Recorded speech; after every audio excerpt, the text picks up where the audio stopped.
ভয়হীন, স্বাধীন ও নীতিনির্ভর সাংবাদিকতা প্রতিপাদ্যে অনুষ্ঠিত হল ব্রডকাস্ট জার্নালিস্ট সেন্টার বিজেসির ষষ্ঠ সম্প্রচার সম্মেলন। এই সময় সাংবাদিকদের নীতি উন্নয়ন, সাংবাদিকদের কল্যাণ ও গণমাধ্যমের স্বাধীনতার জন্য লড়াই চালিয়ে যাওয়ার আহ্বান জানিয়েছেন সাংবাদিকরা।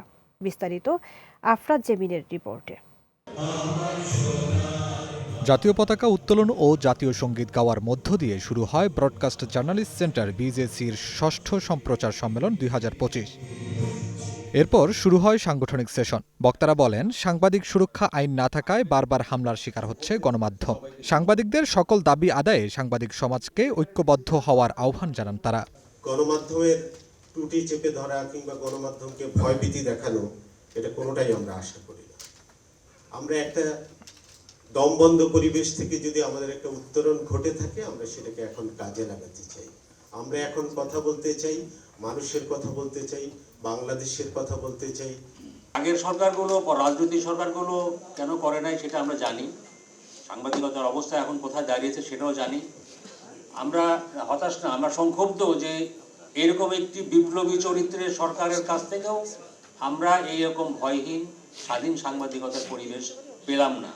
বক্তারা বলেন, কোনো আমলেই গণমাধ্যমের ওপর চাপ প্রয়োগ করা বা ভয়ভীতি দেখানোর আশা করে না সংবাদ মাধ্যম। যে বস্তুনিষ্ঠতা এবং নিরপেক্ষতার কথাটা আমাদের প্রত্যেকের মনে রাখা দরকার, এবং নিরপেক্ষতার প্রশ্নটি রাজনৈতিকভাবে নিরপেক্ষ কোনো কনসেপ্ট না, ঐতিহাসিকভাবে নিরপেক্ষ কোনো কনসেপ্ট না, কোনোদিন কোথাও ছিল না। সেটি একটু মনে রাখবার অনুরোধ করবো আপনাদেরকে। 17 বছরে সম্প্রচার কমিশন করার জন্য সরকার বারবার বললেও সম্প্রচার কমিশন করেনি। তারা অঙ্গীকার করেছিল কিন্তু করেনি। সুতরাং সাংবাদিকতার সামগ্রিকভাবে তদারকির কোনো বা নিজেদের আত্মনিয়ন্ত্রণের বা স্বনিয়ন্ত্রণের যে কথা এসছে, যে নিজেরাই আমাদের নিজেদের তদারকি করব, সেটার কোনো প্রাতিষ্ঠানিক ব্যবস্থা এখনও আমরা গড়ে তুলতে পারিনি। আইনগুলো জানেন, আইনগুলো নিয়ে প্রশ্ন তুলেন।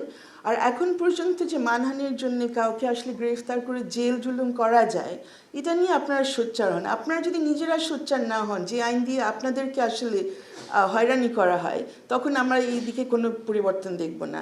আগামী 1.5 মাসের মধ্যে সম্প্রচার কমিশন অধ্যাদেশ ও প্রেস কমিশন অধ্যাদেশ পাশ করার আশ্বাস দিয়েছেন অন্তর্বর্তী সরকারের তথ্য ও সম্প্রচার উপদেষ্টা সৈয়দা রিজওয়ানা হাসান। তো আমি এই দুটো অধ্যাদেশের কাজ শুরু করেছি। আশা করি একটা আমি আজকেই শেষ করে এই মাসের শেষ নাগাদ হয়তো আপনাদের মতামতের জন্য দিয়ে দিতে পারবো, এবং আরেকটা করতে ওটা একটু সময় লাগবে।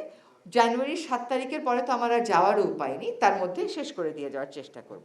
সব আমলেই গণমাধ্যমকে ভয়ভীতি দেখানোর চেষ্টা হয়েছে, কিন্তু গণতন্ত্র টিকিয়ে রাখতে ভয়হীন ও স্বাধীন সাংবাদিকতার বিকল্প নেই বলে মত দেন সংবাদকর্মীরা। Afraz Jemin, green news, Dhaka.